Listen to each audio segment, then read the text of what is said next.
front of me is OPPO F21 Pro 5G, and today I would like to show you how you can switch on or off simple mode on this device.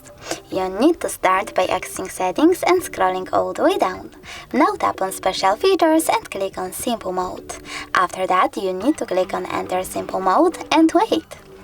As you can see, easy mode is now on. If you wish to go back into the standard one, you can always go into settings, tap on exit simple mode and confirm a choice in this pop-up. Thanks so much for watching. If you enjoyed this video, leave a like, comment and definitely subscribe.